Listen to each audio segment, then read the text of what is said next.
All right, what's going on? This is the King Campbell's Ujumbe podcast, and Ujumbe means message. Yeah, my apologies. I'm sorry for being late. We're going to talk about the celestial kingship and divine ferocity, the Great Sphinx or the Heru and Maat, Sekhmet, and the constellation of Leo. Yep, yep. But before we get into that, I want y'all to hit this like button for the story time because guess who came to visit me today?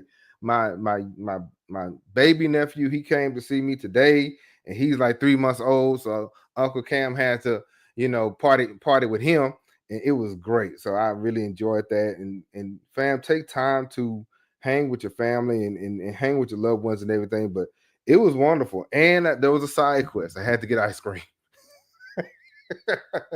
I had to go and get that. But I'm thankful that you guys are here. Get you something to write on, something to write with. And yeah, we're gonna talk about the celestial kingship and divine ferocity. Somebody asked a question a few months ago, but I figured we had to wait, but we're not gonna wait no more. I think it's time for us to get into since we're in the month of August, since we're dealing with the fire sign, which is Leo and everything. I think it was necessary for us to get into the information. We're going to talk about the connection between the Sphinx, Sekhmet, and the constellation of Leo today. I have my notes. I have a very special book that I got back in the day, back in like the year 2000. This was one of those books that really kicked me off on my journey. But yeah, today is the day. So get you something to write on, something to write with, and I'm glad you were here. Thank you for for being here. Shout out to Brother Isu, One Voice Africa. Shout out to Miss Blue. Thank you for coming. I really appreciate it. I really appreciate it. Yeah, this has been a great day. This is the day before we go back to school.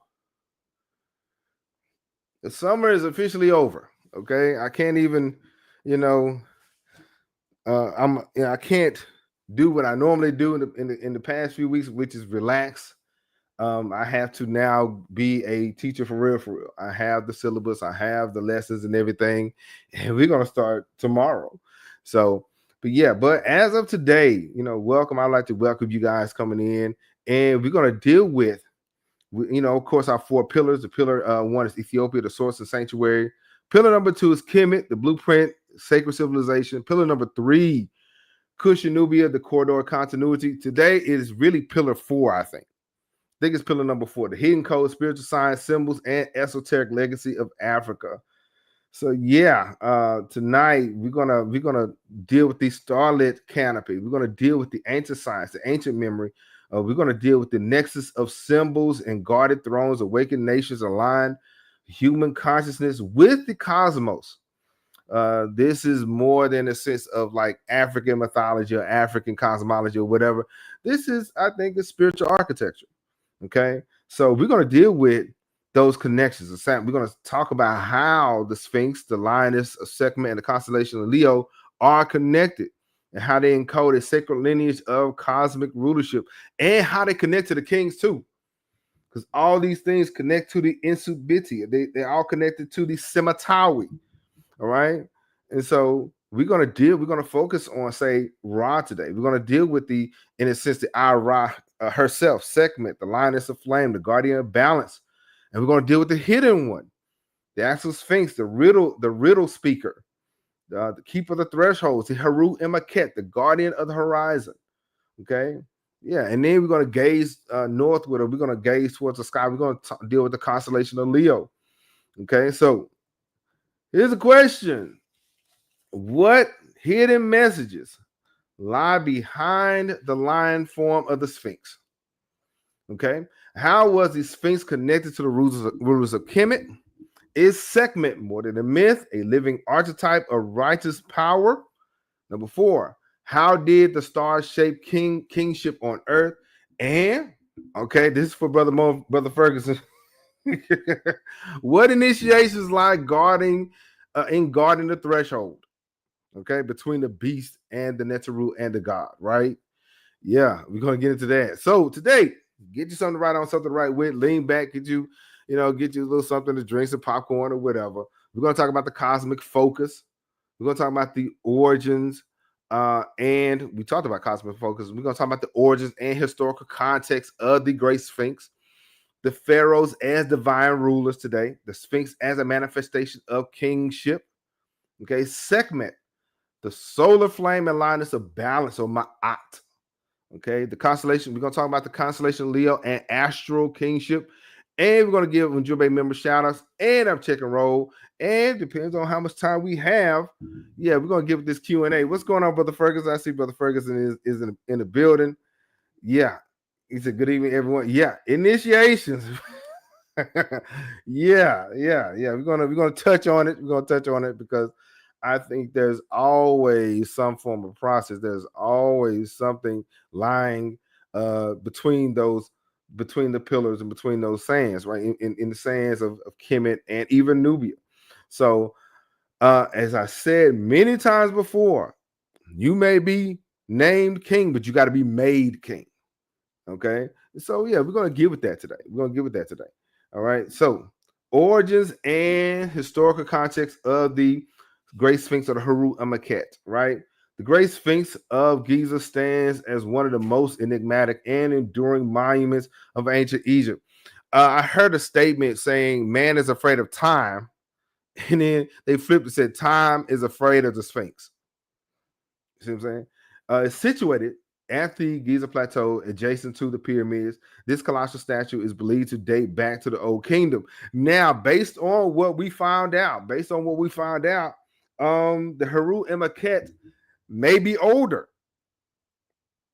Okay, get ready for that. We're going to talk about that in a second. It may be centuries, if not thousands of years old. Okay, and so, and a matter of fact, what? The book is downstairs. But matter of fact, in the ancient records of Egypt, in the ancient Egyptian records of court cases, they mention that the temple of Aset is next to the temple of the Sphinx, and it notes that it's older. Okay, so it's pretty interesting. So a lot of people like to give the Old Kingdom credit for building this, especially during the reign of Khafre. However, its true origins remain a subject of debate. A lot of people like to debate it, and a lot of Wazungu, a lot of Europeans, a lot of foreigners, it's like people on the History Channel would say the Africans didn't build it at all. It came from outer space. Bro, don't do that. Just say you don't know how to do it, and certainly the black people can't. You are showing your racism is showing. Okay, these people keep forgetting that African civilization had a high culture for over 50,000 years, flat-footed. You see what I'm saying? So it's true. The true origins are up for debate, with alternative theories proposing even early construction, which I believe. Understanding the historical context of the Sphinx, or Maat, it requires an examination of architectural features, potential builders, symbolic function. There is a symbolism to this. Okay, it's always something else. Okay, and the broader cultural and political landscape in which it was created. Now, the architectural features and construction techniques. See, the Great Sphinx, of course, is limestone. It's a monolith measuring approximately 73 meters or 240 feet, okay, in length, and 66 feet in height. That's pretty interesting. One day I'm going to go out there and see it. I got to go out there and see it, right? It depicts the body, a lion's body with a human head. It says human head. Okay, traditionally believed to represent the pharaoh Khafre. Okay, this statue was carved directly from the bedrock of the plateau, in an area that also provides the stone blocks for the nearby pyramids for the quarries. Okay, the Sphinx head is noticeably smaller than the body. So some scholars speculate it may have been originally a lion, or some would actually assume it would be Anubis, but and it later was made into the image of a person. Okay, the erosion patterns of the statue further fuse controversy with geologists such as Robert Schoch, Schoch, proposing that the Sphinx weathering is indicative of prolonged weather exposure, like the pre-dynastic era or even the Ice Age. So they're saying, these scientists are saying that the Sphinx may have been built in and around the Ice Age or before that. That's what they say. Now, we as a people, we always said that the Sphinx was older, okay, or that African civilization as a power, as an entity, was older than the 6,000 years they want to give us, right? So mainstream Egyptologists argue that the erosion resulted from wind and sand, which is bull, okay? Because the thing is, if that's the case, the pyramids will be worn down too, if they was made at the same time. But I digress. The Sphinx originally featured a beard fragments, which have been recovered and now housed in the British Museum. I still don't understand how the British and the German and the French Museum got the African artifacts and not sending them back to Kemet or Africa. Right? Some evidence suggests that it was painted. Okay, painted in bright colors, and a remnants of red pigment is found on the face. There is some pigmentation. There's a red pigmentation on the face. Additionally, there are indications of a large ceremonial headdress known at that. So that adds a little bit more gravity to the situation, connecting the Sphinx to the kings, because the headdress was there. Okay, which and so it reinforces, say, royal association. Okay, now, but here's the thing. I would like to believe that the Haru and Maquette had the face of a Nubian woman and not a man at all. What do you think? Okay, because the phenotype, the facial features. Okay, you see the lines there. A lot of people say, well, that's weathering. No, bro, that's not weathering. I would like to argue that is skin scarification. Okay. Yeah, that's very, like they would do. Shout out to the fam in Sudan that did skin scarification, and their women did that. So what do you think? Okay. Do you think that the Sphinx has a face of a man? I mean, a woman? What do you think? Like and comment below. Let me know. Okay. Because that changes a lot of things. That changes the whole perspective as to how we see rulership and where the power of a monarchy lies.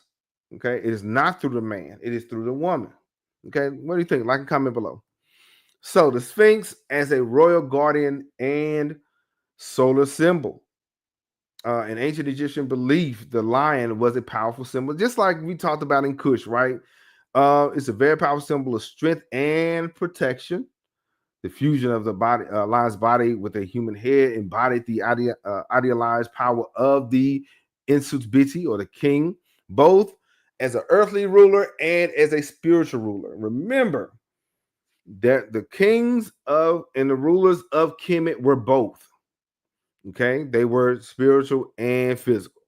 Okay, the Sphinx served as the guardian of sacred spaces, a role reflected in other Sphinx statues found throughout Europe. We're going to get to those too. Now, the placement of the Sphinx, okay, in relation to the pyramid of Khafre, suggests the connection to the sun, to the Amun, to the hidden one. During the Old Kingdom, even though Old Kingdom was really heavy on Osiris, right? There was still some groups that revered Ra, okay, the power behind the sun. Okay, shout out to Baba Yakya Shabaka. He really gets in on that, but he talks about the power behind the sun, right? So back then in the Old Kingdom, this was the central and royal ideology. Many scholars propose or think that the Sphinx was aligned to the sun's movement. You know, so the temple complex in front of the Sphinx is known as the Sphinx Temple. It features architectural similarities with the Valley of Temple of Khafre. So the temple in front, I'm gonna get to that. Hold on, let me see. Yeah. So I'm gonna get to the temple breakdown in a second. But the temple complex in front of the Sphinx, known as Sphinx Temple, it features architectural similarities to the Valley Temple of Kafari. So they're saying they're similar. Okay, so it reinforces that the Sphinx's association with Kafari and the pyramid is behind the Sphinx. Right now, the temple complex in front of the Sphinx is known as the Sphinx temples. It features architectural similarities, okay, but not the same. But here it is. Here it is. Here it is. This is the Sphinx temple right here in front. Okay, this is the Sphinx temple in front, and between its paws is the Dream Stela. We'll get to that in a second. But there is the temple, okay, the temple where they gain knowledge, or where they respected and venerated the ancestors. And notice something else. On top of the head of the Sphinx, there is a look like they plugged the hole there. It may be chambers in there, Okay, but yeah, this is the Sphinx temple, which is duly situated right in front of it. And for my scholars, the Sphinx is facing east. It is facing east. It is looking at the sunrise. Okay, yeah. So now here's another diagram here. This is the Sphinx here, the Haru and Maquette. This is the old Sphinx temple. And later on, during the 18th and 19th dynasties, they built another Sphinx temple next to it. And right alongside, right here, to your left, okay, your left hand side, okay, to the right hand of the Sphinx is the temple of Kafari. Okay, so this is the old Sphinx temple, this is Khafre's temple, and this is a New Kingdom temple. Okay, now there are some similarities here.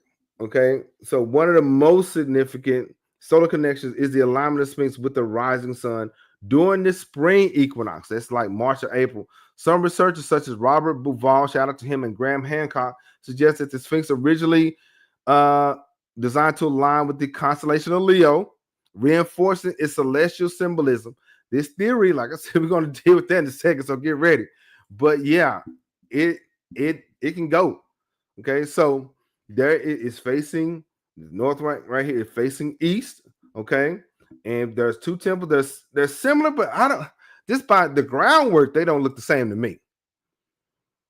They don't look the same to me, and I believe that it was for different purposes.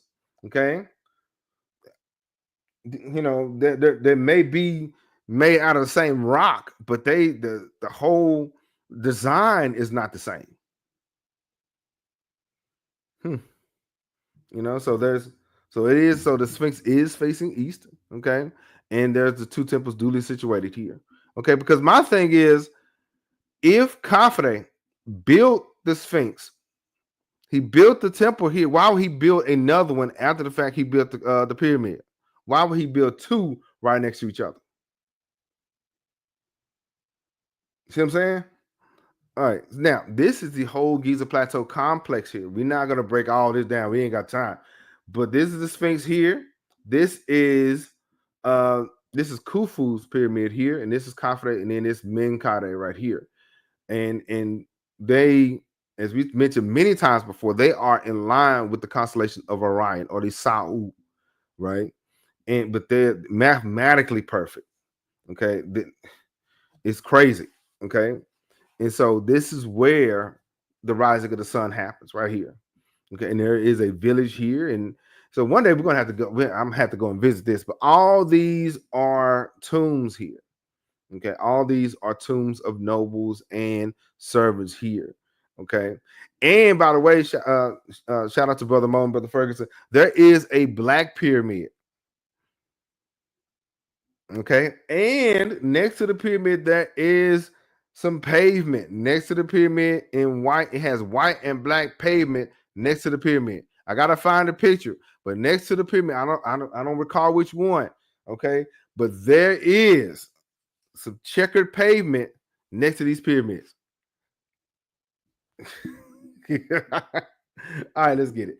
So, like I said, one of the most significant solar connections is when it's connected to the rising of the sun and the spring equinox. So here is one of the diagrams out of the book, The Message of the Sphinx, and it shows that during the constellation Leo, when it was prominent, it can be seen in the horizon, in the night sky. It can be seen in the night sky. So if they was, and I'm gonna tell you, we're gonna tell you in a few minutes how old this whole the actual age or of Leo is.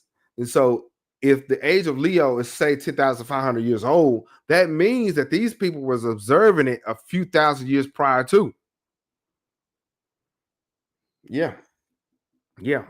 So now, so remember the other underworld and the Hall of Records, because we talked about the fact that there are some chambers under here. So the Hall of Records, ancient Egyptian texts, including the pyramid texts and coffin texts, hint at the existence of hidden chambers known as the underworld halls of the Duat.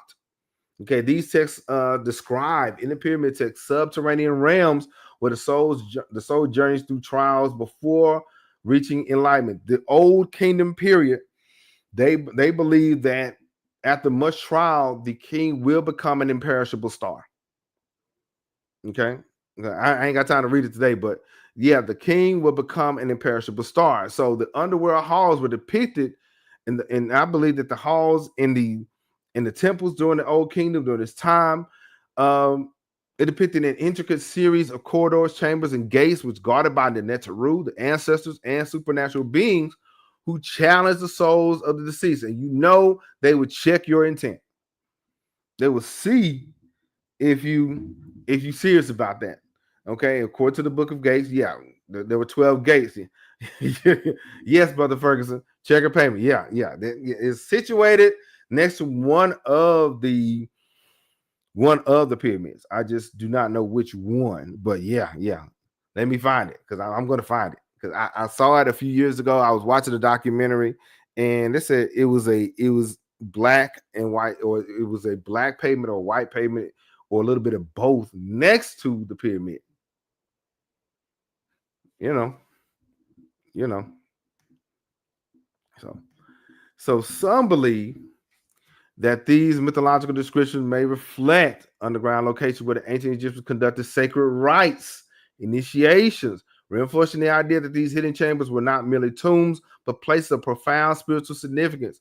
We discussed this in the Secret Chambers episode. Check it out when you get a chance. But yeah, let me go back to it. Yeah, you telling me all that was for a funeral?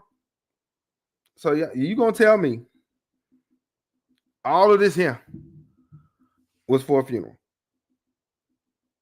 And if it is, that's an elaborate fume, but I don't know about that. Okay, because there's too much information written in here for, say, the ancestor to deal with. This is something that the Sphinx was dealing with. Okay, this is something that the priest would be dealing with, the living. You see what I'm saying? So yeah, I don't know about that. I don't know about that. I think that there was some rites of passage that was happening. I think there was some knowledge from mount to ear that was passed down. I think that kings and queens were made here also. Okay, as part of their journey. Okay, now, of course, the Hall of Records, a legendary repository of ancient knowledge, is said to be located beneath the Sphinx or somewhere within the vast underground network of the Giza Plateau. Now, according to esoteric tradition, the hall contains scrolls, tablets, and records of the advanced civilization predating dynastic Egypt. We already established the fact that the Batwa people, okay, gave the knowledge to the people of, say, Uganda. Uganda gave the information to Ethiopia, and so on. So we're not talking about, say, an advanced outworldly civilization. We're talking about on-ground African civilization that was advanced, that was really in tune with the Neteru and the ancestors. Okay, that may have been the Shimshu Huru. That may have been the 12 kings before the Old Kingdom started. Okay, now, but here's another one. This is the Sphinx looking east. Okay, and there is some people speculate there are some steps leading down into that entrance, but we'll see. Okay, this is another. This is a breakdown of it. This is speculation. It's truly speculation. All right. Now, but here's some book stuff. All right. The affiliate link in the description. Check it out. The Message of the Sphinx, really good. Okay. Quest for the Hidden Legacy of Mankind by Graham Hancock and Robert Bauval. Secret Chamber by Robert Bauval. That was great. Okay, let's continue. Now, theories on alternative builders. Who built this? And for what? For what? Okay, so although the mainstream consensus attributes the Sphinx to Kafade and say the architects of that day, some believe that some would challenge that because I'm challenging it. Why would you have two temples duly situated in the same similar place? Okay, one theory believes that the Sphinx predates the pyramids, which I believe, and was built by earlier civilization. And the thing, when they say earlier civilization, let's put a tag on it: an earlier African civilization, an earlier African civilization. Okay, so proponents of this idea point to the water erosion patterns as evidence that the statue may have been created during a period of heavy rainfall. Notice here in the pictures. In the picture here, you see some erosion here. You see some weather here. The reason why they put the brick there is to reinforce it, but that's new brick. But you see that water erosion along around in and around it. Okay, so and based on recent research, the Heru and Maquette is older than the pyramids. Based on their research, based on science and everything, yeah, they're coming to the understanding that the Sphinx is older than the pyramids. And another theory suggests the Sphinx was an important or integral part of a ritual complex dedicated to the hidden one and the stars. Why I say that? Because there's a Dream Stela, or a dream pillar erected by Pharaoh Tutmosis IV in the 15th century before Common Era. It recounts a legend in which the Sphinx spoke to him. Bro, they're saying, according to this legend, the Sphinx, the Heru and Maquette, spoke to him while he was a young prince in a vision, in a dream, promising him kingship in exchange for restoration. So that lets me know that definitely the Sphinx was older. Why would they need a restoration project? Right? This inscription has led some scholars to propose that the Sphinx had a more of a symbolic or esoteric function, serving as a medium for divine communication. The priest would communicate to the Neteru and the ancestors with the Sphinx present. Okay, but we'll get to that Dream Stela in a second, though. So, cultural and political landscape of the Old Kingdom. What was going on? To fully appreciate the significance of the Great Sphinx, and by the way, hit the like button as you come in. Greet everybody as you come in. The significance of the Great Sphinx, one has to consider or think about the broader historical context. What was going on in the Old Kingdom? Okay, what was going on during Khafare's reign? Egypt was at the height of the centralized power, and the Pharaoh was viewed as a divine ruler responsible for maintaining Ma'at, or balance, justice, righteousness, and cosmic order. Monumental construction projects such as the Sphinx and the pyramids reinforced that power, reinforced that idea. And it showed that he was connected to the Neteru. He said, see what I built? See what I made? I got to be a good person, right? Yeah. So the lion symbolism of the Sphinx may also reflect the king's role as a warrior protector. Okay. In Egyptian art, pharaohs were often depicted as trampling enemies beneath their feet or smiting them with the mace, underscoring their role as divine enforcers of order. Okay, the Sphinx was a hybrid of a man and lion embodied as its dual nature. The duality, we always talk about duality, right? The wise ruler and the ferocious guardian. But here's the thing, though. Side note, a lot of racists, forget it. I'm gonna say it. A lot of the Arab racists like to use these images as a way to point out their point of origin, or to say that they were better. Bro, your racism is showing. No, this image shows that he was a ruler of two lands and a ruler of everybody. They will only highlight, look, they only will highlight King Tut trampling trampling the Nubians and not everybody else. He was the ruler of two lands. So everybody was under the king's feet. Symbolically and literally, right? Agree or disagree, like and comment below. If you disagree, hey, I'm for that. But you need to tell me why without being racist. Because the reality is a lot of you guys just got there and y'all using that place. You using this Sphinx and these sites as a tourist attraction for y'all to make money. If it did not make you guys money, you guys wouldn't have these monuments there. Okay, so that's what that is. What's going on, Sister Linda? What's going on? Thank you very much for coming. Good evening. She's greeting everybody to come in. Hit the like button as you come in. What's going on, Sister Linda? I really appreciate you guys. Appreciate you for coming. But yeah, a lot of the racists will use these images also. Okay, but we as Africans understand that there's some imagery, there's symbolism, and there's some knowledge behind the image. It's not just literal; it's also symbolic, right? So, the Great Sphinx of Giza is more than just say a monument. It's a profound symbol of kingship, divine protection, cosmic order. While traditionally is linked to Kafare, debates over its origin and purpose persist, highlighting its enduring mastery, whether viewed as a guardian of the necropolis or the solar emblem or remnant of the ancient ancestors. We don't know yet, right? The Sphinx remains a testament to its ingenuity and spiritual depth, right? The Sphinx speaks not in words, though. The Heru and Maket does not speak in words, but in alignment and riddles. Okay, commanding the initiate to rise in silence. You don't have to say much. You don't have to do much to be excellent. Okay, not in the sense, just be who you are. Just be great. All right, let's get it.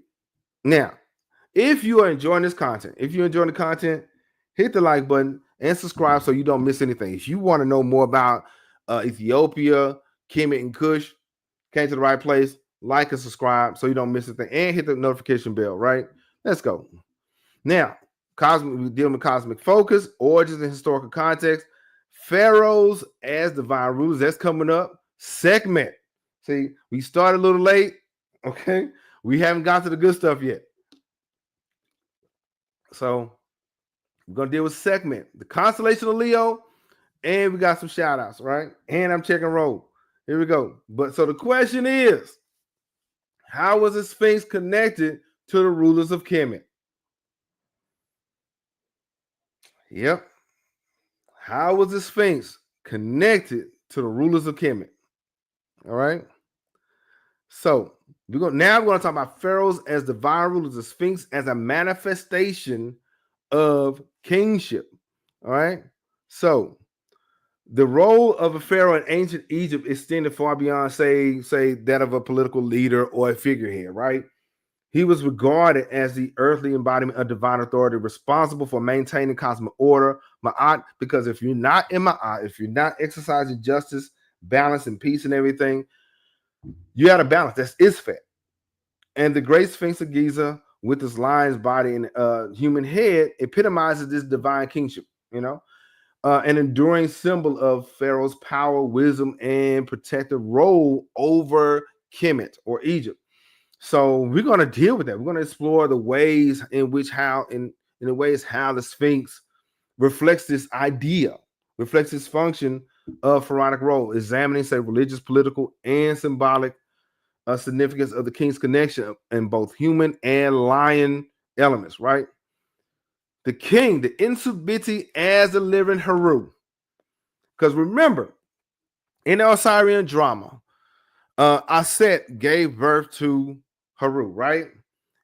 Over time, the king will be that personification, that living embodiment of Heru, right? In Egyptian theology, the pharaoh wasn't just say mortal, he was basically a god king, an intermediary between the divine and human realms, right? Upon ascending to the throne, upon being named Isubiti or Simatawi, okay, the ruler was identified with Horus or Haru, the falcon-headed god of kingship, and upon death, he would then become Osiris. Okay, so while he is living, he represents Haru, but when he passes, when he transitions to the realm of the ancestors, he become Osiris, right? So, this transformation solidified the concept that the pharaoh was eternal, existing beyond the limits of human mortality. Okay, so this transformation solidified the concept that the pharaoh was eternal, existed beyond the limits of human mortality. The Sphinx, the Sphinx fusion of human head with the lion's body reflects this idea. The lion was revered in Egypt for its strength, ferocity, and role as a protector of the land, while the human head represented the intellect, mind over matter. You got to subdue your passions. Okay, you got to be, you can't be a crash out all the time, but you got to let them know that you're serious about this, right? So, by combining these aspects, the Sphinx visually conveyed the dual nature of the pharaoh, he or she, because we talked about our beloved Queen Sekhmet last spring. That was fun. But he or she was both a wise ruler and a powerful guardian of his or her people. The reason why I said she is because Sekhmet presented herself as the Sphinx. She did. Okay. And I'm telling you that was and I don't know about you guys, but that was the Queens of the South series was very impactful for me. I really enjoyed that. All right. Let's go. So the Sphinx the Sphinx and the Pharaoh's role as protector. Protection was a fundamental and foundational duty of the Pharaoh, both literal and metaphysical. Okay, because we talked about how Ramses went through the gates at night, spiritually at night, to fight and defend the people, right? The Sphinx standing was like a standing watchtower at Giza, symbolized the king's role as guardian of Egypt's sacred spaces, guarded Egypt's horizon, okay, ensuring that Isfet or chaos did not disrupt the order of Ma'at. And that was another reason why the Nubians went up north or up south to reset Kemet, because chaos ruled Egypt during the 25th dynasty, right? So throughout Egyptian history, the pharaoh was depicted as the warrior king, smiting his enemies and repelling foreign invaders, especially when Egypt was in its height. Tutmosis III I really think that out of all Ramses II was great, right? But I think Tutmosis III was him. I really think Tutmosis III was that guy, right? He really pushed back a lot of the foreign invaders. Okay, this imagery though echoed in the Sphinx form as lions were often associated with military power, military might, right? So and we're going to get to that in a second. Several New Kingdom pharaohs, including Amenhotep III and Ramses II, built statues of themselves as sphinxes to reinforce their role as warrior protectors. Okay, the Great Sphinx, as an early example of this iconography, set the precedent for later depictions of royal power. Now, solar associations and divine kingship. One of the strongest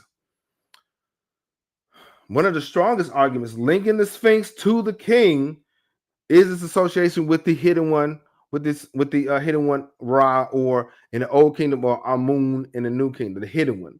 The Sphinx faces east. Is duly situated east, aligned with the rising sun. Okay, reinforcing this connection with the solar worship or solar knowledge. Right, during the Old Kingdom, the sun cult, or the priest of Amun or Ra, gained prominence. And pharaohs later on, you will notice over time as you look at the king's list, their names got longer and more and more elaborate. But it showed their divine relationship with Ra, often taking the title as Sa Ra, or the son of Ra, Sa-Ra, or the son of Ra. So, for example, here's one. Okay, the name of Tutmosis III. Okay, this is nice. Okay, we have. I thought we're gonna get a little bit of this. We have the Insubiti here. He's the king of the north and south, right? This first section, this first name here in the Shin rings, which means he's eternal, right? Okay, that is called Insubiti. Okay, Min Zepara. Okay, Min Kefara. Okay, men basically, to my understanding, millions of years, things like that. He's created for the ages. Okay, created by God Himself. Right, men Zephyra, men Zephyra. Right. Then we have the little duckling right here. Okay, and the sun right here. And you notice, I think Infudisi broke this down, and some many great African scholars broke it down when we saw when we go to a lake and you see a lot of ducklings following the mother duck, right?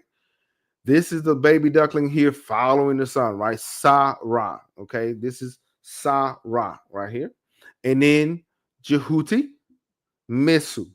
Jehuti Mesu, or Thor Mesu, okay? Jehuti Mesu, which means born, okay? Wisdom born, or born of wisdom, okay? So, all right, so basically, okay, he was the king of the north and south. To Moses, okay, he was Men Zepharah, created for the ages, created by God for the ages. He was the son of Ra, son of God, right? He was born, he was wisdom born, right? So it sounds, shout out to my 5% nation friends. They have names like that, wisdom born. So that is a comedic connection there. Okay, but yes, this is the name of Tehuti Mesu. Tehuti Mesu. The Europeans like to put the third on there, but if you look at the king's names, if you look at their names, right? If you look at their names, they're not the same. Okay, even when we say Tumultuous, the first, second, the third, it's something different about each one of those names. Okay, so that's why the names of our ancestors are very important, right? Let's go. So the Haru M. Aket. Evidence suggests that the Sphinx was part of a larger complex, cosmic complex. The Sphinx, the temple, located directly in front of the monument, bears architectural similarities to solar temples that was dedicated to Ra in that era. Okay. Additionally, later rulers associated the Sphinx with the term Haru Im Aket, but they was, the Europeans would call it Sphinx, but we know it's called the Haru Im Aket, or the guardian of the horizon. Okay, a form of the sun, or the Neteru linked that watches Haru. Okay, that Haru in the horizon, that is the Horus of the horizon. Okay, this connection further reinforces the idea that the Sphinx is symbolized. It symbolizes the Insubiti's divine authority as a ruler under the watchful gaze of Ra himself. Okay, and so yeah, that is the Haru M Aket. And so now we have the Dream Stela and the Sphinx's role in legitimizing kingship. Yeah, one of the most compelling. This look, by doing this little research here, you learn a lot. And so I learned that I forgot, really, honestly, I forgot. I forgot about the Dream Stela. I forgot about it. So let's get it. So one of the most compelling pieces of evidence for the Sphinx role in connection to the kings was the Dream Stela of Tutmosis IV. Okay, it was erected between the paws during the 18th dynasty. Shout out to Baba Yahya. He tells me I need to be mindful of dates, right? The 18th dynasty. The inscription recounts how Prince Tutmosis, he was a prince at the time, while resting near the Sphinx, he was chilling. Chances are he wasn't resting, but that's what stories say. He was probably actively engaged in some kind of ritual, some kind of process. Okay, he had to be made king. Okay, yeah, you may be born, but you have to be made, right? So the inscription recounts how Prince he received that divine vision from the Sphinx. So in his dream, the Sphinx personified as the Haru Emaket promised him kingship if he cleared the sand engulfing his body. So the Sphinx was covered in sand. So this lets me know, one, history is important. We got to uncover the falsehoods. We got to uncover all that. And number two, if the Sphinx was covered in sand, and we've seen a lot of 18th to 19th, especially like 19th century pictures. The Sphinx was covered in sand again, but it took ages for that to be covered like that, up to its neck. So here's two key reasons or key purposes. The reason why, okay, the narrative served this story served two key purposes: legitimizing Tutmosis IV's reign. As we noticed that most of the kings, yes, they was born as kings, but they received some kind of divine instruction. They wasn't just born into this. The Neteru had their hand on them, right? We see it multiple times throughout the dynasties, and we see it symbolically when Aset gives birth to Haru or give birth to a king. This is the same thing here. The same thing where the Neteru is basically giving this person the green light. Okay, legitimizing his reign, reinforcing the Sphinx divine authority. People forgot about the answers. They forgot about the Neteru. So Tutmosis IV had to do a reset. So now we're going to get into a little bit of this. We're going to deal with the Dream Stela. Hit the like button. We're going to deal with just a little bit. Okay. Now this is a drawing, a rendering of the Dream Stela. Which notice there are two. We're going to get to that in a minute though. But so many things by studying with y'all. I learned a lot of new things, or things just happens, right? There's two different sides. A lot of people like to say, or they just glance at it, at glance, they're similar. No, these two images, these two kings here are not the same.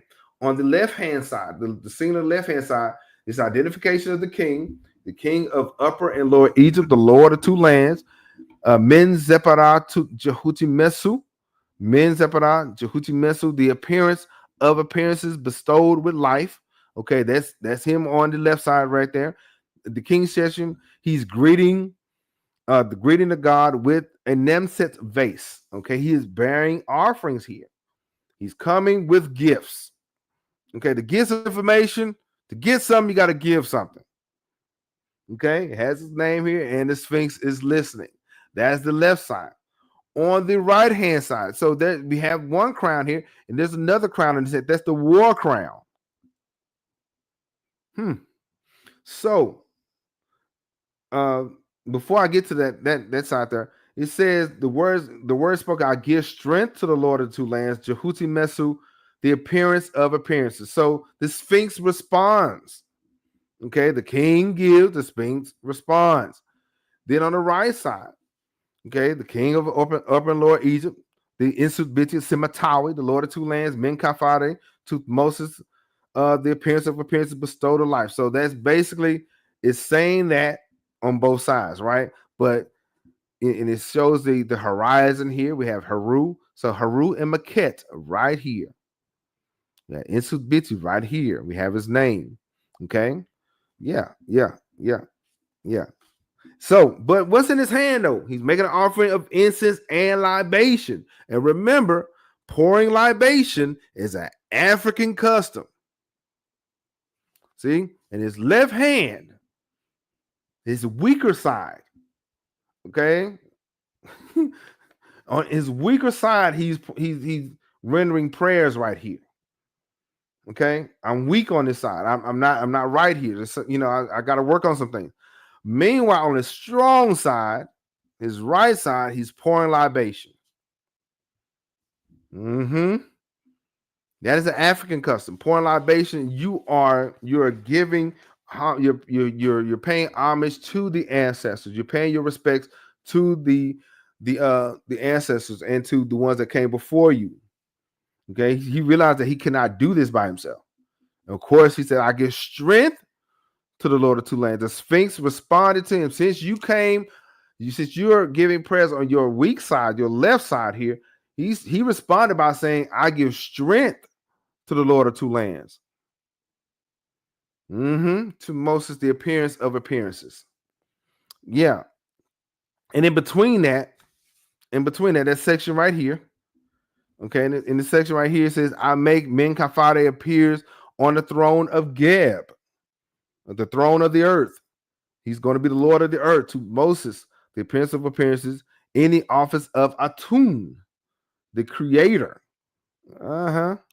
So yeah, but I'm gonna tell you this though. We're gonna read the entire document next week. I got something, because look at the Dream Stela. There are 2 sphinxes right here and not one. There's 2, because it could have. I know some people say, well, it's 2 sides to it. No. We got to deal with some esoteric information with this, because I've seen this multiple times. It's not just the 2 images like this. I've seen another 2 sphinx image too. So yeah, we're gonna have to deal with some esoteric and comedic science with that. So because next week we're gonna deal with the twin sphinx mysteries. Yeah, for the fam that's into the comedic science, we're gonna lean into this one. There's 2 of them. We gotta talk about that. The twin sphinx mysteries, ancient guardians of the horizon, and the hidden code. We gotta get to that. Hit the like button and subscribe if you want to hear about this. But yeah, that's next week though. So get this: the Sphinx as an enduring royal symbol. The power of the Sphinx as a royal symbol did not diminish after the Old Kingdom. It didn't fade away.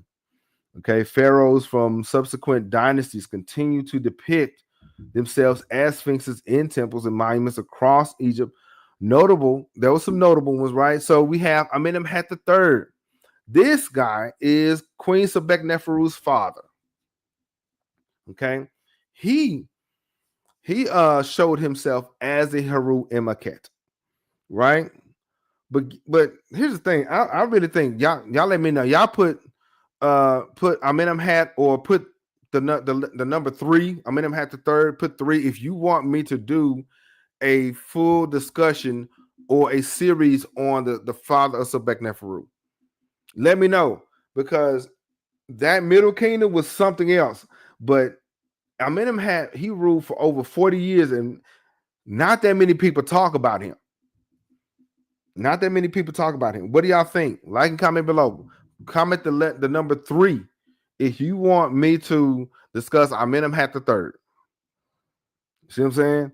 Yeah, because we talk about the Golden Age. We talk about, say, the 18th dynasty. We talk about the New Kingdom. We talk about the Kushites, which we will. But the Middle Kingdom doesn't really get that shine like that.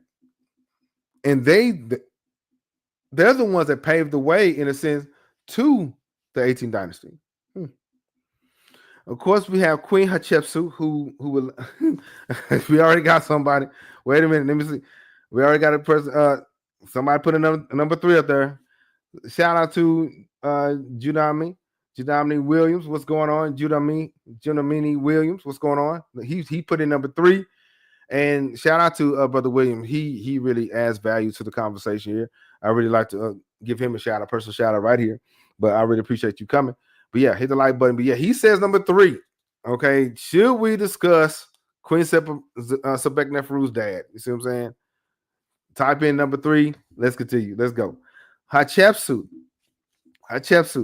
Egypt's first. This is one of. We know that Sebekneferu is the first pharaoh, right? And then we have Hatshepsut. She commissioned Sphinx with her face, with her likeness, reinforcing her legitimacy as ruler. And then we have Amenhotep III. Amenhotep III in the 18th dynasty, known for his vast Sphinx avenues leading to temples, emphasizing his divine kingship. But get this, remember, Hatshepsut, even though she was in the same dynasty, she was not, in a sense, his great-grandmother. Hatshepsut did not have children. Yeah, she didn't have children. Okay, Sister Lynn said 3. All right, will there be another? Right. So, yeah, she didn't have children. Amenhotep III, he, that was the father, the grandfather, the father of Akhenaten. Okay, Akhenaten, or Amenhotep IV. Okay, and he was the grandfather of King Tutankhamun. So he was the grandfather of King Tut. Ramses, okay, built numerous Sphinx statues bearing his likeness to assert power and divine favor. So And get this, even in the later eras, other rulers would depict or they would adopt the Sphinx iconography. So it wasn't just once, it wasn't just one and done. It was throughout the ages. But speaking of Ramses, right? We got to do it. We got to do it. Along the there's some inscription. His name is written on the granite sphinx of Ramses II, right? So we gotta break this down. I couldn't resist.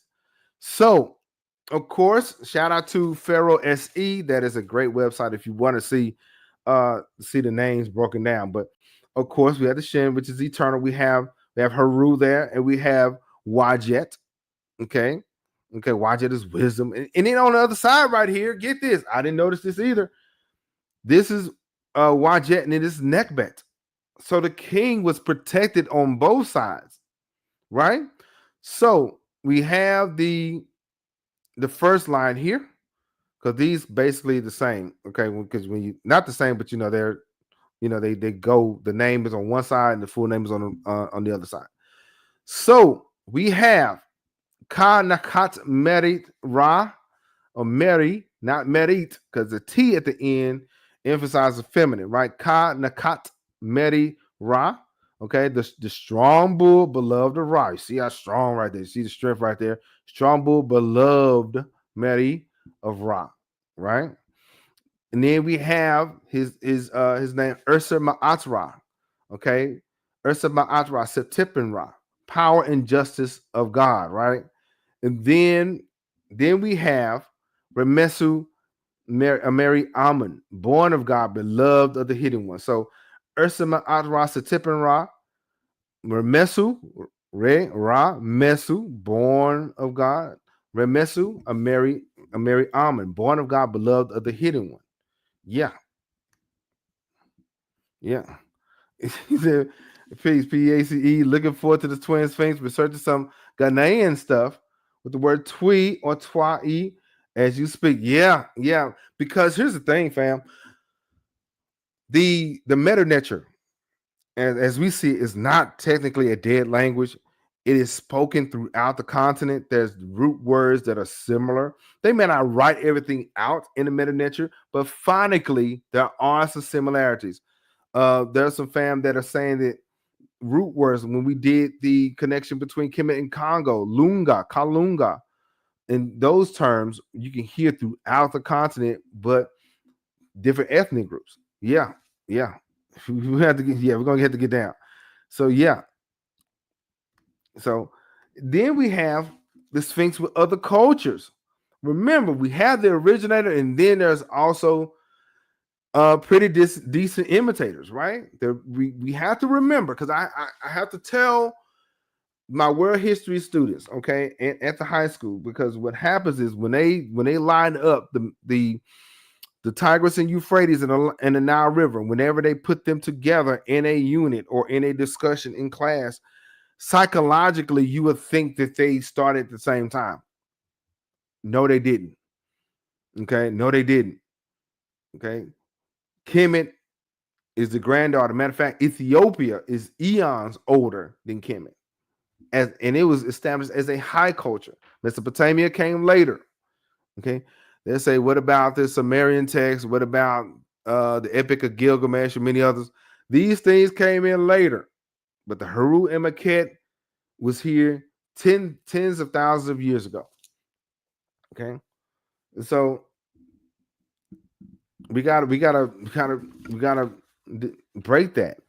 And the concept of a ruler embodying both human and animal traits is it started with Kemet, but it went on to Mesopotamia. Kings were often depicted as lion-like attributes, and we have places like in India, where we have the Narashima avatar of Vishnu, was lion-headed deity representing divine justice. Similarly to Greek, when you have Greece and Rome, they had the Sphinx took on a more enigmatic role, though still tied to wisdom and divine power. And we got to remember that Greece and Rome, they got their knowledge from Kemet. You see what I'm saying? And so we have the Levant and Mesopotamia, the hybrid guardian figures in a sense. The Egyptian Sphinx influenced guardian figures in Canaan, Hittite, and Mesopotamian culture. I say again, the Sphinx or the Heru and Maket influenced Canaan, the Canaanites, the Hittites, and the Mesopotamian cultures. And say in Assyria and Babylon, let me see, in Assyria and Babylon, the concept of human-headed lion guardians took the form of Lamasu or Imasu and Sidhu, colossal figures placed at city gates to ward off evil spirits. These figures, like the Egyptian Sphinx, were linked to divine protection and celestial power, often associated with astral deities, right? So, I think, it's one of those things where Egypt's depiction of the Sphinx as a pharaonic guardian remained distinct in its own right, because of course it's first, but it's also deals with Ma'at, and it also deals with the connection of the sun. The other ones were just placed in front of monuments, and that was it. Unlike, say, the Greek Sphinx, which was associated with riddles and destruction, the Egyptian Sphinx embodied stability, protection, and a person's right to rule. So the Great Sphinx of Giza is far more than, say, a work of art. It's a declaration of Pharaoh's power and authority and eternal role as Egypt's protector. Okay, the body of a lion, the head of a person. It shows that fusion of strength and wisdom required for rulership. You got to be both. Got to be wise and strong at the same time. While its alignment with the sun, okay, reinforces its celestial significance, and the enduring legacy of the Sphinx as a symbol of kingship persisted throughout Egyptian history, even now, right? So we're going to deal with the connection now. In a few seconds, we're going to deal with the connection between the Heru and Maket and Sekhmet. We dealt with the connection with the king, right? Now we're going to deal with the connection with the Neteru. So they would say something like this: a king who cannot roar, cannot reign. All right. So let's go. So we talked about cosmic focus, origins and context of these Sphinx, pharaohs as divine rulers, the Sphinx as a manifestation of kingship, Sekhmet, the solar flame, and Lioness. We're going to talk about the connection between the Sphinx and the Neteru. And hold on, we're going to deal with the constellation of Leo too. And we got a few shout outs, right? And I'm checking roll. So hold on. Let me see. Brother Williams says, Holy Ethiopia, the lion head, high culture, even in its time. Yeah. Ras. Yeah. The line of the tribe of Judah, the root of David. Yeah, that is very big. We see it a lot, and we hear it a lot. Okay, yeah, there is a cultural continuity in the Nile Valley, that we can't deny, right? Let's go. So Sekhmet, the solar flame, and Lioness of balance. Yep. Brother Mo asked the question. He asked the question, how did the Sphinx connect with the kings and Sekhmet? Is there a connection? Okay, yeah, is there a connection between the Sphinx and Sekhmet? But before I get to that, y'all know, y'all know I got a question. You know I got a question. You know what I'm saying? You know I got to do it, right? Now, I love music. I love music. So, for the fam, let me know, Afrobeat or reggae? Like and comment below. Afrobeat or reggae. And you cannot have both. Shout out to Hoop Daddy. What's going on? Hoop Daddy 7. Yeah, you cannot have both. Okay? Like and comment below. If you listen on the replay, Afrobeat or reggae. You cannot have both. If you're on a road trip, okay, especially in Texas, everything is more than 4 hours. Afrobeat or reggae. All right, let me know. So if you're enjoying this content, like I said, like and comment for more, because we're about to get into it. Sekhmet. Yeah. We have to deal with her. We got to deal with her. Sekhmet names translate to the powerful one, emphasizing her role as the goddess of war, right? divine retribution. She was depicted as a lioness or a woman with a lion's head. Mother Ferguson said, yeah, Afrobeats, even though reggae is cool. Yeah. Yeah. What y'all say? Afrobeats or reggae? Which one? Which one? Which one? And I didn't say the time period either. I didn't say the era neither. All right. I didn't say that. All right, let's go. So, but yeah, so she's depicted as a lioness, a woman with a lion's head, often rearing a solar disk and the Uranus or the Wajet, reinforcing her connection to the hidden one, to Ra, the sun god. Sekhmet was, a lot of people would see her as a Neteru of destruction, but her power, the symbolism was dual nature, just like anything else. She brought death and disease, but also the capacity and power to heal and protect those who honor and respect her. Yeah. Brother William says the King's music because of the messages. Okay, reggae. Okay. So will there be somebody else? What do you say? What do you say? So Sekhmet's role as divine warrior was crucial to Pharaoh, just like Apitimac down there in Kush. They sought her favor to strike down enemies and maintain Ma'at. Pharaohs often liken themselves to Sekhmet in battle. We've seen a picture of King Tut in the Sphinx, but did he also represent Sekhmet? Okay, seeing her as the divine counterpart when leading military campaigns. Temples depicted, dedicated to Sekhmet frequently feature lion statues, reinforcing her protective power. Miss Blue says that's a hard one. Okay, I guess I'll go with Afrobeats. That's what Miss Blue is saying. Yeah, that I see that is hard. Afrobeats or reggae. If you was on a road trip and you were driving, okay, we're not talking about somebody who's the passenger seat, the DJ. No, if you were driving, which one would you pick? Yeah, let's go. So, yeah, shared attributes between the Sphinx and Sekhmet. All right, so there are some connection between the Heru and Maquette and the Sphinx. Okay, yeah, Sekhmet, red flames. Yeah, red. Yeah, serious business. So the lion imagery and symbolism. The Sphinx body, like Sekhmet, is that of a lion, an animal associated with strength, guardianship, and ferocity. Lions in Africa, in African art, symbolize protection to the king or protection to the people. And it showed the pharaoh's role as warrior, mirroring Sekhmet's function. Then we have the sun, the divine connection, the solar and divine connection. Sekhmet was considered the daughter of the hidden one, the daughter of Ra, embodying the sun's scorching, destructive force. It is hot outside right now. I do not want to be outside more than 10 minutes. So the Great Sphinx or the Heru and Maquette aligned with the rising sun and linked to the priest of Amun, right? Suggest that an impact implicit association with Sekhmet's solar nature. The Lioness and the Sphinx both embody the sun's dual role, giver of life and agent of destruction. So we have the lion imagery, we have the solar connection and divine connection, the guardian and protective role. We cannot just rule that out. Like Brother William said, the line of the tribe of Judah, right? Sekhmet was often invoked in protective spells to safeguard temples of and protect the pharaoh. The Sphinx, positioned at the entrance of the Giza plateau, the Giza necropolis, served as the guardian of the sacred royal tombs.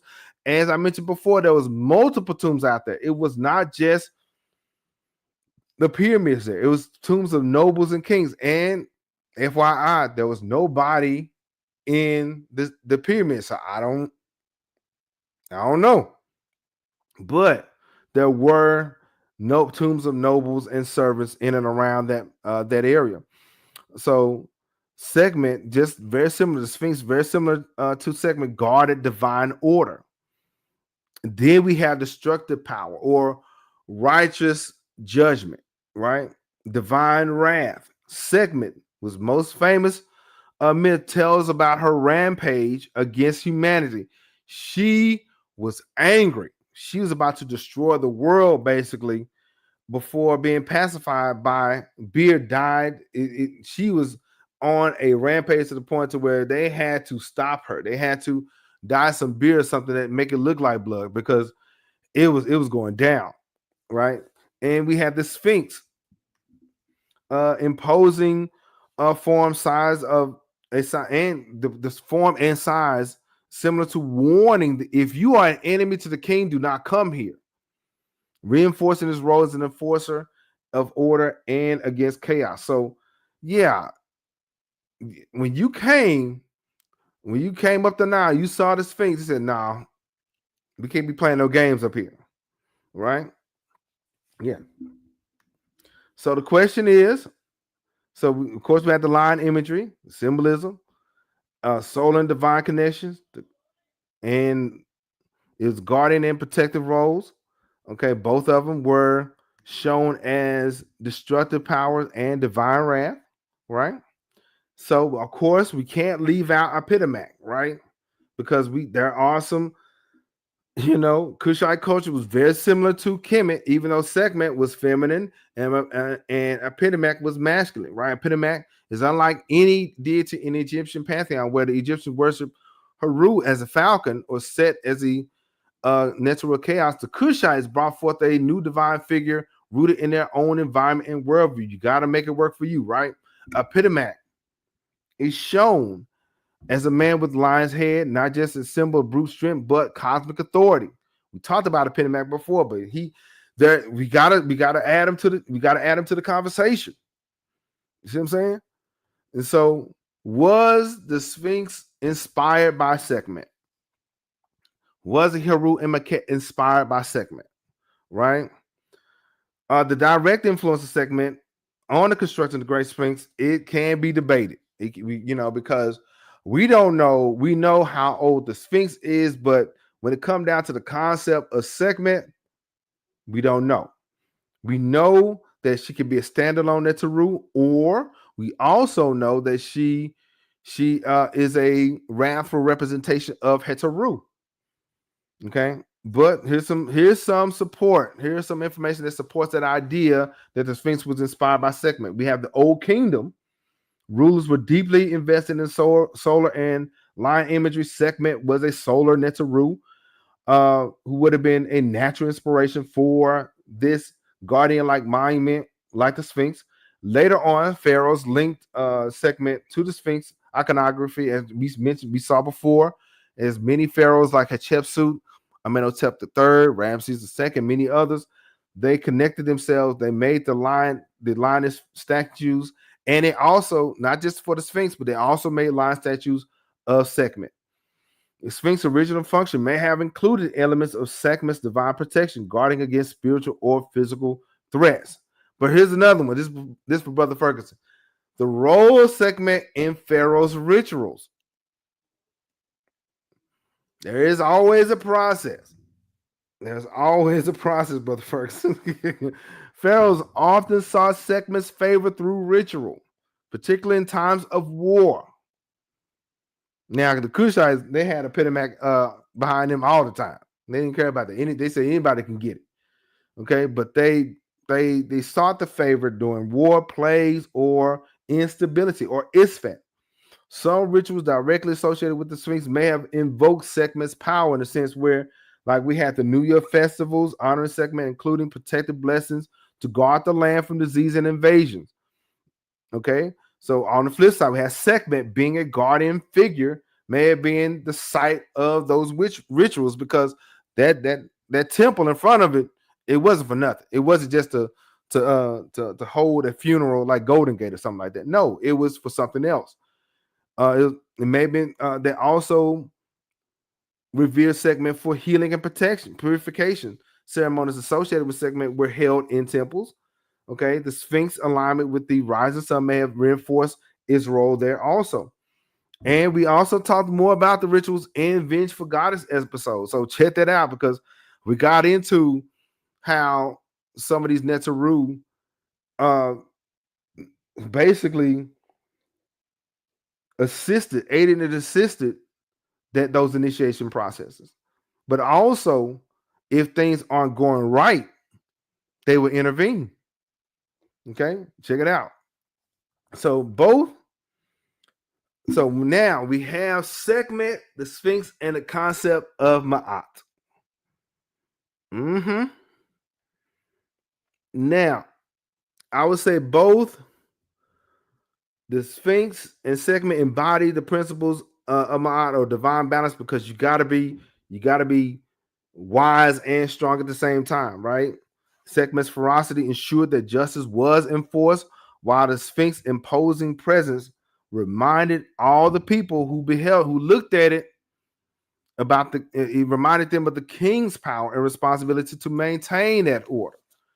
So Sekhmet's dual nature, both destroyer and healer, it paralleled the role of the Sphinx. Okay. Both warning as a warner and as a protector. Just as Sekhmet had to be appeased to prevent destruction, the Sphinx, I think, symbolized the king's role in upholding Ma'at, ensuring that Egypt is not destroyed. Okay. So the Sphinx and Sekhmet share more than say a lion's image, right? They represent overlapping aspects of divine power, kingship, and protection. So while the Sphinx is primarily seen as a royal guardian, its conceptual ties to Sekhmet and more of a deeper, more like spiritual concept, right? Possibly serving as the earthly embodiment of the lioness. So we have the king. We also have the Sphinx. King can represent Sekhmet, but also the Sphinx as a earthly embodiment of the lioness's strength. So we're going to get into, but we're not done with that. We're not. So we have the earthly here. We have the physical plane. We have the spiritual plane, but we also have the celestial plane dealing with the constellation of Leo. So here it comes. So the thing is, the Sphinx is more than a sculpture. It is a stone mirror for the initiate. Its gaze awakens the line within, in my opinion. I think so. Sekhmet's myth, when understood alchemically, is the transmutation of rage into sovereignty. Yeah. Now, the Sekhmet, the solar flame and Lioness of balance is always important, y'all. We gotta understand that there is a balance between the physical, spiritual. There's a balance between being wise and harmless, but also being strong and serious, right? Now, constellation of Leo, the constellation Leo and astral kingship. I told you I was going to get to it, and we're about to get to it. So the lion, we've seen the lion as a solar symbol, the Leo as a guardian of celestial cycles. I heard this is Lionsgate season. Okay, I heard some the fam out there that are into that kind of knowledge. They're saying it's Lionsgate season, and the Sphinx is a reflection of the heavens. But get this, I have a book. Okay, check out the book, The Message of the Sphinx. It goes into the clues of duality, right? And so it talks about the earth and the celestial, right? It says basically, John Maynard Keynes, okay, in the Royal Society, he says Newton was the last of the magicians. Why do I call him a magician? Because he looked at the whole universe and all that is in it as a riddle, as a secret that could be read by applying pure thought to certain evidence, certain mystic clues which God had laid about the world to allow sort of philosopher's treasure hunt to the esoteric brotherhood. So we have Graham Hancock and Robert Bauval. They saw there's an astronomical character in the architecture of the Sphinx and of the Giza pyramids, which a lot of Egyptologists are not really paying attention to. There's clues of duality here. Okay. And so in the pyramids themselves, to the ever-changing patterns of the sky, it remains like a cosmic code, or ritualistically and symbolically linked to the stars themselves. And he said Egyptians, if they can wish to understand these ideas, you gotta deal with the esoteric. Okay, so you have to deal with their religious writings. It wasn't just history. There's religious writings, right? These writings include the mysterious and archaic texts aimed at guiding the afterlife journey of the deceased, the Book of the Dead, the uh the Book of Coming Forth by Day, the Per Im Haru, the Book of Two Ways, the Book of Gates. Okay, the coffin text. You have to deal with that, right? So now in that, it includes the duality. In the book, it talks about the cosmic environment, the worldview of ancient Egyptians, which they appear to have inherited intact and fully formed at the very beginning of their historical civilization some 5,000 years ago, was profoundly dualistic and cosmological. Yeah, Kemet saw that duality. Okay, saw those two worlds, right? And so also they talked about the other world a lot. Okay, in the earliest religious writings that have survived from ancient Egypt, a powerful symbolic terminology is used to describe the cosmic world of the ancestors. Okay, they said the world is referred to as the Duat, a concept that is routinely translated by modern Egyptologists. You see, some people call it the underworld or netherworld. In the pyramid text, however, Duat is clearly a location in the starry sky. It's not like the Greeks and Romans where they call it the underworld. It is the realm above them. Okay, many distinguished archaeologists like Salim Hassan and E. A. Wallace Budge and many others, they was aware of that, and so in the pyramid, the old kingdom, it said we shall see that the original Duat, the future underworld, was located in the sky. That's what they say. He then, let me see who's this person that's citing.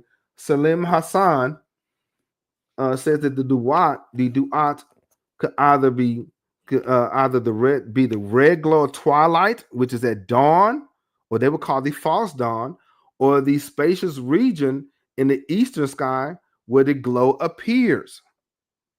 Hassan goes on to quote the pyramid text. He says, look, if you don't believe me, the pyramid text, he says this. He said Orion has been enveloped by the Duat. Okay, Orion's belt. While he who lives in the horizon, which is Ra, the hidden one, purifies himself. Sothis or Sa'u or Sirius, okay, is it? Yeah, Subdet. That's Sirius. Okay, Subdet. I'm sorry, Subdet has been enveloped by the Duat also in the embrace of their father Atum. Yeah. So, in Hassan's opinion, this clearly shows that the sun rises, purifies. As the sun rises, the Neteru purify themselves, and the stars, Orion and the Sa'u, okay, Subdet, which whom the king is identified and are enveloped by the Duat. Okay, they're saying that the Duat is in the sky. Okay, and Mason said everything was about balance, above and below, within, without, masculine, feminine. Yeah, yeah, you are correct. You are absolutely right. Yeah, and so the Duat basically guides their feet. It says, guides your feet to the dwelling place of Orion. The Duat guides your hand to the dwelling place of of Orion. So yeah, they believed that the Duat was the stars, right? Stars rising with the sun. They go on to say that Hassan's assessment of the celestial landscape of the Duat is only accurate in which, as he realized that it is in the east, that the moment of observation of pre-dawn, okay, and that the constellation of Orion or Osiris and Sirius, which is Aset, and the sun, and some other cosmic feature represented Atum, are all to be found in that same similar location, because he's not conservant with basic celestial mechanics, however, but there are some relevant lines in the pyramid text in context of their time and place where he goes on to make serious interpretation or some errors, but you know, let me see if I can get off this screen real quick. See, This is the breakdown here. This is a person standing at the horizon where the Sphinx would be, and notice the different time frames, the different ellipticals, different times of year. Okay, there's a summer. Okay, the summer is right there, and then we have the I want to say the be it the I think the spring and the fall right here, and then we have the winter, right? No, they didn't say that the Dwight is in the sun. No, basically they're saying that the stars or where the Orion is, where they are, that is where the Duat is. It's not the sun itself. You know what I'm saying? No, no. Okay, it says rising points. Okay, it says rising points of the sun, the solstice and equinox observed from the Memphite necropolis. Okay, in the epoch of 250 before Common Era during the Pyramid Age, the Duat was observed and considered to be active only at the time of the summer solstice. So you can only get in there during the summertime. God. So, but this was one belief, right? This was one concept here. Okay. And so, and they also called the Milky Way. They also called the Milky Way a cosmic river. Mm-hmm. Okay, the winding waterway. That's where in the Egyptian text it shows the relationship of the great cosmic river called the winding waterway. Several studies have confirmed beyond any serious doubt that the winding waterway was the magical band of light meandering across the sky. That was the Milky Way. Okay, and so yeah, they got with it, and so this is also other illustrations here of the in the book of Gates. Okay, and notice that there's these different shafts here. The pyramid text in the book of Gates was a representation of a person's journey to the Duat. But the pyramid text, especially, will break it down saying that hey, they're taking a journey. The ancestors are going to the imperishable stars. Okay, and then we have the Shabaka stone or the Shabaka text, where the original Egyptian version story, which is called the Memphite theology, is found, where it talks about the quarrel between Horus and Set, and it talks about the creation. All right, so they talk about the Zep Tepi or the first time. Okay, the passageways, chambers, and corridors of the land of Sokar in the fifth division of the Duat, depicted on the tomb walls, bear close resemblance to the passageway and chambers of the Great Pyramid. So they were trying to illustrate the passageway or the journey to the Duat. Okay, or more specifically, for those who are studying, for those who are reading, that's the fifth division in the Book of Gates, right? So now there's another illustration there. Let me get to that one. This one here, that's the fifth division Duat, features a gigantic double lion sphinx headed Neteru. So we have this one right here. Okay, we have the lion headed Neteru. So that's why I have reason to believe there is some symbolism behind the two sphinxes there, because this is like the second time we seeing this, right? So the place of the first time of the Zeb Tepi. Man, this book is good, y'all. Y'all need to get there. So I'm saying, the Zeb Tepi, or the first time, that is noted as far as the place of the first time. That is the frequently referred to the first time of Horus or the first time of Ra or Osiris. The implication of the terminology is that the position of the sun along the ecliptic path, which denoted the first time, was also seen and marked, perhaps controlled by, that would be a better word. So they would this is the first time the ancestors noticed this ecliptic path. Okay, the sun crossing over. Okay, this and mind you, this was over 10,500 years. So it was precise. Okay, and it was the mystery of it of this perfect meridian to meridian match together with the equinoctial alignment of the lion-bodied Sphinx. And this happened. This was occurring during the age of Leo. Okay, when exactly? The age of Leo, it spanned between 10,960 before Common Era to 88 BC. That is a period of 2,160 years. So they're saying they're believing that the Sphinx was constructed and built at about 10,500 BC. So the Sphinx was older than than the pyramids. What's the name of the book, bro? Okay. The name of the book, okay, is The Message of the Sphinx. Okay. The affiliate link is in the description. But this book I got like back in like 2000. This is man. Okay. But I'm thinking I think the Ujumbe fam members may have to vote on this, but we may do a breakdown of this book too. But yeah, The Message of the Sphinx is really good.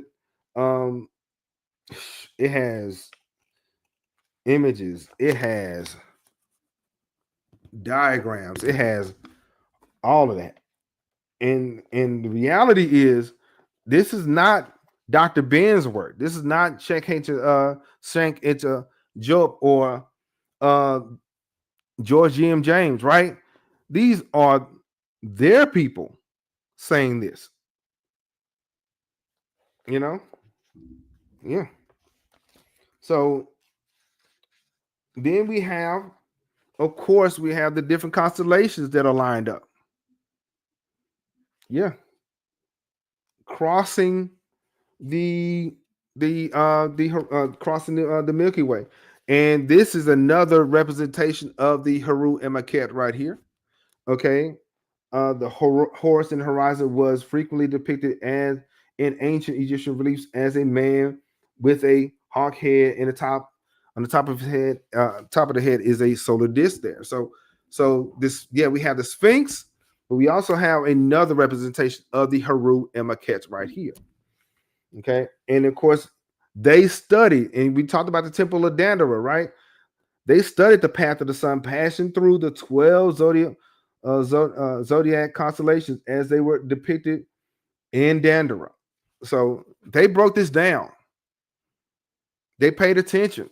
They were actually watching the stars. Okay, so despite he goes when he talks about Atum, Ra, and Haru and Maket, despite all of Atum's well-known characteristics, modern Egyptologists have a tendency to ignore Atum in that symbolism, in that line symbolism, right? And so that's why they're doing a reset. That's why they're connecting those three together. Okay, this is another artist representation of the Haru and Maket or the Sphinx, and they talked about the two horizons. It's not in my notes, but he talked about the two horizons. Early surviving references to Haru and Maket date in the New Kingdom, though, are found in limestone stela of Pharaoh Amenhotep II, the builder of the small temple that can still be seen in the north side of the Sphinx enclosure. On the stela of Amenhotep II makes reference to the pyramids of Haru and Maket, which Salim Hassan takes as a sign that he considered the Sphinx to be older than the pyramids. Mm-hmm. And then, of course, he goes on to talk about Tutmosis the fourth. But the place of the first time, the Zep Tepi, yeah. And they discuss how the pyramids are in line with Orion's belt. Like straight up perfection. And so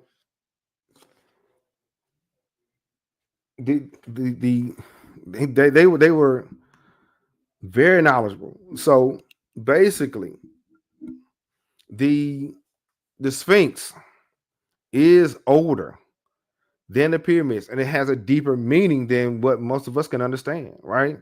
It connects the Pharaoh. It connects Sekhmet. It connects Epitomat, and it connects us to the stars.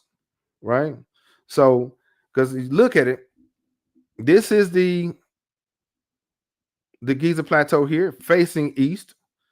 Okay, we have the Duat, as they would like to say, right here. Okay, and this is the earthly river, the Nile River, the happy river. Then we have the Milky Way going up. We have Osiris right here, and we have the constellation of Leo. Yeah. It says the modern Egyptologists also try to isolate Kemet from Africa and don't understand the culture because they don't understand cultural continuity. Yeah. Yes, Macy, that's absolutely correct. They don't understand that the Nile River, that 4,100-mile connection, it connects all of us. Okay. And they don't like that conversation, but we got to have it. That is the earthly connection to that spiritual, that celestial connection there. See what I'm saying? And so that's where they get it wrong, because what happens is, if they do connect Kemet to Africa, it isolates the rest of them north of that, and they don't like that, right? And so they deal with, not only, in the book goes on to say, it's not only pointing the constellation of Leo, but almost every major constellation crossed that way after that. Yeah. The Khufu Causeway runs 14 degrees north of east in perfect alignment with the cross quarter sunrise that falls between the spring and equinox and the summer solstice. Perfection. Let me remove this. Yeah. Yeah. And then Menkade's temple causeway, or that shaft that we showed earlier, runs due east in perfect alignment with the sunrise on the spring equinox. So every avenue, not just the shafts inside the pyramid, but every avenue, every causeway was pointing towards the rising of the sun at a certain point. It was a massive clock. Yeah. And it told you the seasons also, because at certain times of the year, the sun would be off to the left or off to the right. It was summer, winter, whatever. So when sunrise is observed conscientiously throughout the course of the year, Kemet couldn't be wrong, right? So yeah, then of course there's other cultures, there's other people that later on connected with Kemet, right? They're connected with the Heru and Maket, right? We have the Nubian side of it, right? We talked about cultural continuity. We talked about the Pendemak, the lion-headed Neteru of Kush shares traits with both the Sphinx and Sekhmet. His temples are marked by the serpentine guardians and solar lions. Shout out to the family Ethiopia, the lion of the tribe of Judah, the root of David, a symbol that survives in Ethiopia, carries the same legacy of divine ferocity and sacred rulership. So similar, there's others where they have lion guardians that appear in, say, Sumer or India, and even in Europe. But we had to make that connection. We had to be intentional about this. We started with Kemet, right? We started with the Heru and Maket. We connected them to the kings, okay. And then we also connected the Sphinx with Sekhmet and Epidemic and the constellation of Leo. So it proves that the Heru and Maket is older than the pyramids, right? So yeah. So we talked about stone, we talked about fire, we talked about things among the stars. And so these are not relics, they're blueprints, right? Yeah. Mason said they have thousands of years of celestial knowledge, which started in southern Africa to Kush, Nubia, and finally Kemet. These are facts. No lies told here. So my question to you guys, what power lies dormant in your lion heart, though? Okay, what power resides in you? where must you make a sound or roar for justice or sit in silence like the Sphinx? Okay. And my next question would be, what gate are you meant to guard and protect? See what I'm saying?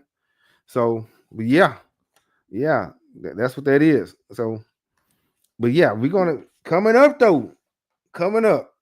Okay, and give me a few weeks on this one. I gotta finish this. I gotta make it right. The Twin Sphinx, right? That's coming out in a few weeks. We're gonna talk about the esoteric connection. There's two we talked about. We're gonna do more reading on the Dream Stela, but I saw that. I saw there's two Sphinx, and we saw it in another in the Book of Gates where they had the two Sphinx. So it's something symbolic about that. Yes, Sister Mason said we need to reconnect with our ancestral spirituality, and we have to bring it forward to the point to where other people can understand what's going on, and into bring it to modern era, like 21st century, that kind of thing. All right, now here we go. Let me see, and here's some books. Of course, I gotta have some books, right? Wonderful Ethiopians of the Ancient Kushite Empire by Sister Houston. Black Genesis, the prehistoric origins of ancient Egypt. They're talking about Nubia. They're talking about Nataplaya. Talking about all that, and we're gonna deal with Heteru, Nataplaya, and the Nubians towards the end of this month. We're getting into that. We're gonna deal with that. We got to deal with and we mentioned that there's a southern connection to Africa, Southern Africa. I'm sorry, they I'm misquoting Sister Mason here. They had thousands of years of celestial knowledge, which started in Southern Africa to Kush, Nubia, and finally Kemet. Yes, Black Genesis is that kind of gives that illustration. So we're gonna talk about that. And of course, the books that I referred to, the Message of the Sphinx and the Secret Chamber. And I see we have a very special guest. I know it's 4 a.m. in Morocco. Shout out to Baba Yahya Shabaka. He said, "Salam, my dear brother." He is one of our esteemed elders. I really respect and appreciate him. And we're going to have him on the show. He's going to talk to us I think in a few weeks. About the Ka and the Ba. He's going to give that. He's going to host that discussion. Shout out to our beloved and esteemed elder. I gotta be on my P's and Q's and everything, but check him out. He has a great he's great. He has a great show, very thorough. He is a brother that came from Los Angeles, and he moved to Morocco. He's been there for like 20 years now, and he speaks Arabic fluently, and he's able to read and understand that aspect and get the knowledge from that side too. So check him out. Yeah. Also, there's also connection to Western Africa as well. Somebody in the fam asked me to make the connection between Yoruba and Kemet. Since we did the connection between Congo and Kemet, we gotta do one for for the West African fam too. And I know Baba Yahya, he can confirm this, where there are stories, the Fulani and the Hausawa, the Al Hausawa, they discuss, they have stories of them saying that they came from the Nile Valley. They didn't say explicitly they came from Kemet. They actually say they came from like Sudan or some area like that. So yeah, we're gonna have that discussion. We're gonna make that connection. Yeah, yes, I do. Yes, I do. I have school in the morning. Yes, and as a matter of fact, we got to get up early in the morning. Why? Because my youngest son, Joshua, he is a senior, and so they're doing senior sunrise in the morning. And so yeah, I'm gonna make sure I'm gonna be at the school in the morning with coffee, ready to roll. So yeah, shout out to Sister Haynes, and reminding me that we got school. Yeah, we do. Yeah, we do. But I had to go and get this one. I had to go and get this one. Yeah. So, and this is our book, okay, The Ethiopians: A History, Richard Pankhurst. We will be doing chapter 4.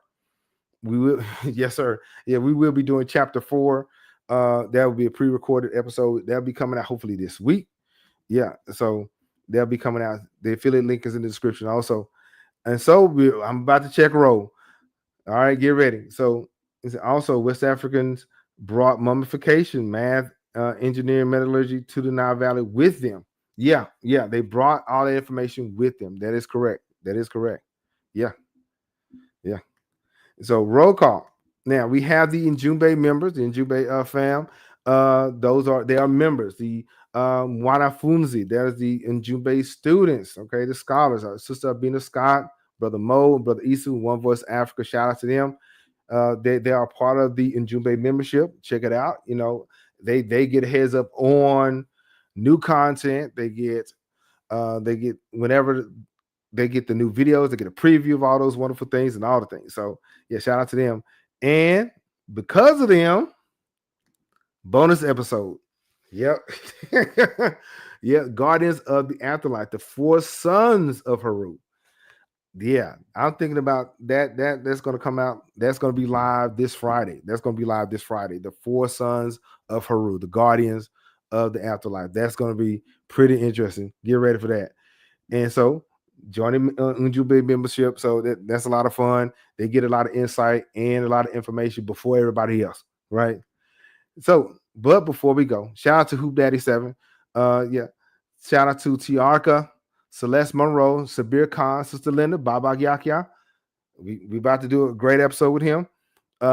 Mia Plays, Joan Karimi, and Cosmic Sankofa. Shout out to them. These are new people. They just subscribed recently. Shout out to the alumni. Shout out to the Ujumbe alumni. Black on Black, King Pharaoh 7683, Valerie J, Brown Like Me TV, Jennifer C, and Black Buddha. If you are present and I didn't call your name, comment here. All right. I really appreciate you guys coming. This is great. This is like the great. This makes my summer, the end of my summer, awesome, right? So, and of course, the glasses. Okay, shout out to the Fermo fam. You get 50% off. Promo code RJQE50. Get you some glasses. Check it out. They come really fast. So now, if you like the content, share with somebody that may enjoy it, or share it to your own social media platform of choice. All right. Yeah. So share it with somebody you think they may like it, or share it with somebody, or share it to your social media platform of choice. So today we talked about cosmic focus, origin and historical context of the Great Sphinx, pharaohs as divine rulers, Sekhmet, the Sphinx and Sekhmet. We talked about the Constellation Leo and Astral Kingship. Ujumbe, we gave Ujumbe member and special shout outs and that check roll. Before we go, are there any questions? Are there any questions? Okay,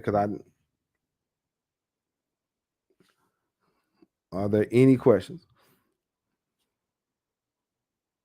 All right. If there are no questions, I really appreciate you guys coming. We talked about the celestial kingship and divine ferocity, the Great Sphinx, Sekhmet, and the constellation of Leo. So if you want to catch up with the Kemetic Science Unveiled, I got a playlist for you. If you want to catch up with, if you want to see see that discussion on the Thrones of Fire and Temple of Light, I got that video for you. If there are no questions, listen to King Cam Ujumbe podcast. Ujumbe means message, and today's message is celestial kingship and divine ferocity. And I will talk to you guys later.